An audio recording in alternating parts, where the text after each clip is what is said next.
Sahabat baca berita, kali ini kami akan mengulas salah satu berita terhangat dari Timur Tengah. Sahabat baca berita, baru-baru ini Israel berjanji akan menggunakan bom spons sebagai alat strategis dalam operasinya untuk memerangi jaringan terowongan Hamas di bawah kawasan Gaza. Sahabat baca berita, bagaimana bom ini bekerja dan apa efeknya? Militer Israel bersiap untuk serangan darat terhadap Hamas. Namun, salah satu tantangan terbesar yang dihadapi pasukan Israel adalah jaringan terowongan Hamas yang luas, yang digunakan untuk pertahanan dan penyanderaan. Kabarnya, Hamas menyandera 200 orang di terowongan ini.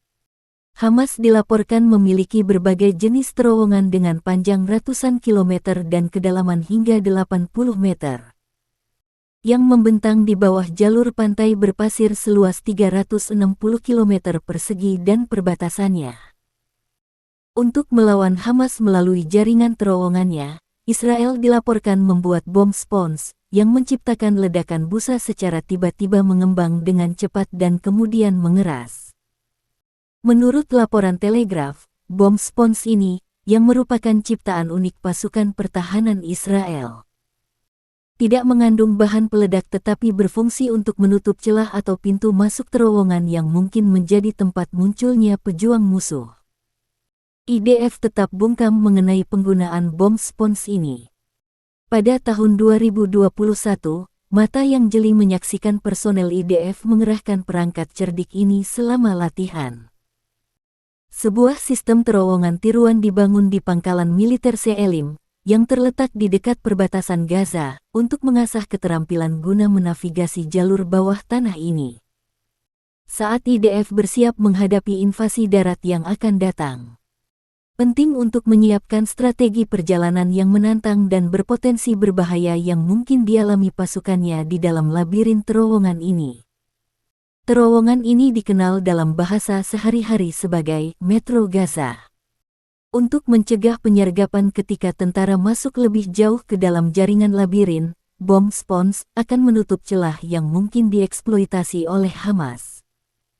Gadget khusus ini ditempatkan dalam wadah plastik dengan pembatas logam di antara dua cairan. Senyawa tersebut akan digabungkan sebagai bom untuk menutup jalur terowongan.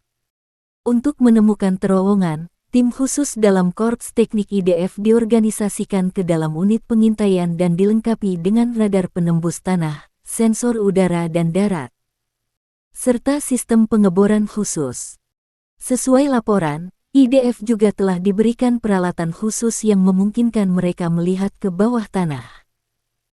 Di antara unit elit yang ditugaskan untuk bergerak di bawah tanah adalah Yahalom, komando spesialis dari Korps Teknik Tempur Israel dikenal sebagai Musang yang berspesialisasi dalam menemukan, membersihkan, dan menghancurkan terowongan. Meskipun cahaya sekitar diperlukan agar kacamata penglihatan malam dapat berfungsi dengan baik, tentara yang bergerak di bawah tanah hanya mengandalkan teknologi termal untuk melihat dalam kegelapan total karena semua cahaya alami tidak ada. Radio baru juga telah dikembangkan yang dirancang khusus untuk berfungsi dalam kondisi sulit seperti yang terjadi di bawah tanah ini. Drone dan robot juga dapat digunakan oleh Israel untuk membantu navigasi terowongan, meskipun penempatannya di bawah tanah sejauh ini terbukti menantang. Hamas didirikan di Gaza pada tahun 1987 dan dilaporkan mulai menggali terowongan pada pertengahan tahun 1990-an. Jaringan terowongan adalah alasan utama mengapa Hamas lebih kuat di Gaza dibandingkan di tepi barat yang diduduki Israel. Pembuatan terowongan menjadi lebih mudah pada tahun 2005 ketika Israel menarik tentara dan pemukimnya keluar dari Gaza, dan ketika Hamas memenangkan kekuasaan pada pemilu tahun 2006. Demikianlah ulasan kami. Wassalam.